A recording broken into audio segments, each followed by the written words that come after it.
ہوگا، دنیا میں بھی اس کا نقصان ہوگا، لیکن کسی دوسرے کے سامنے، ہزاروں آدمی کے سامنے یہ کہتا نہ پھرے کہ وہ انسان شراب پیتا ہے، وہ جوا کھیلتا ہے، وہ چوری کرتا ہے، وہ شرابی ہے۔ اسی کو اللہ کے رسول اللہ تبارک و تعالیٰ نے فرمایا وَلَا تَلْمِزُوا أَنفُسَكُمْ کہ ایک دوسرے کو طعنہ مت دو، اور اس طعنے کی تفسیر میں وَيْلٌ لِكُلِّ جو پچھلے جمعہ کی تفسیر میں کچھ ٹوٹی پھوٹی باتیں آئی تھی، اسی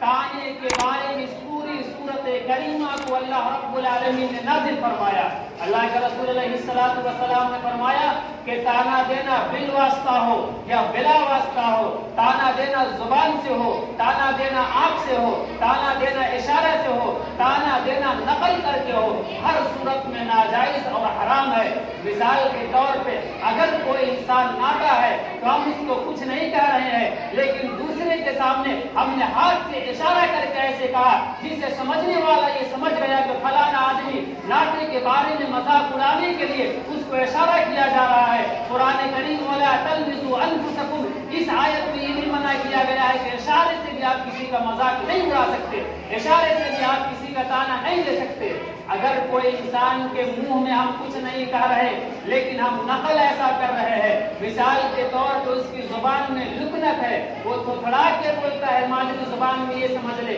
دوسرے کے سامنے ہم اس کی زبان کو نقل کر رہے ہیں اور لکنت والی زبان سے کہہ رہے ہیں، جس کو ہم دیہاتی میں کہتے ہیں بھسوانا ایک دوسرے کو۔ وَلَا تَلْمِزُوا أَنفُسَكُمْ میں یہ بھی داخل ہے کہ انسان اشارہ کرے یا انسان اپنی آنکھوں سے اشارہ کرے، یا اگر اور آگے اللہ تعالیٰ نے فرمایا وَلَا تَلْمِزُوا أَنفُسَكُمْ وَلَا تَنَابَزُوا بِالْأَلْقَابِ ایک دوسرے کو۔ تیسری صورت جو بیان کیا گیا اصلاح معاشرہ میں فساد کی، اگر انسان اس کام سے بھی بچ جائے گا تو معاشرے میں فساد اور لڑائی اور جھگڑا نہیں ہوگا۔ اور فرمایا وَلَا تَنَابَزُوا بِالْأَلْقَابِ ایک دوسرے کو برے نام سے مت پکارو۔ تو تین باتیں ہو گئی۔ اللہ نے پہلی بات میں فرمایا کہ ایک دوسرے کا مذاق مت اڑاؤ، دوسری بات میں فرمایا کسی کو طعنہ مت دو، اور تیسری بات میں یہ فرمایا کہ وَلَا تَنَابَزُوا بِالْأَلْقَابِ ایک دوسرے کو برے القاب سے، برے نام سے مت پکارو۔ کیا مطلب ہے؟ ایک انسان کا دو نام ہے، ایک نام ہوتا ہے عرفی نام، معاشرے کی نام، ایک نام وہ ہوتا ہے جس کو ماں باپ نے رکھا ہے۔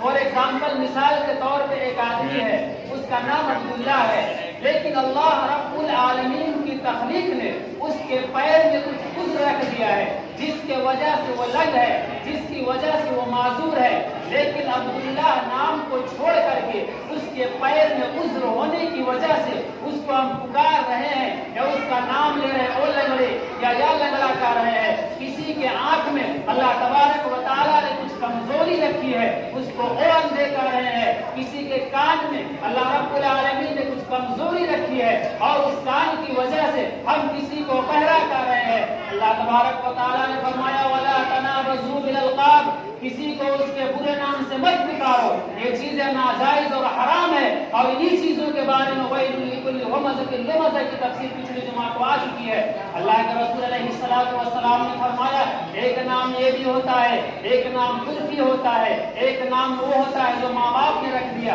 مثال کے طور پہ ایک نام ہے عبید اللہ اور ایک عبداللہ یا عبد الرحمن، اور ایک نام ہوتا ہے مسٹر۔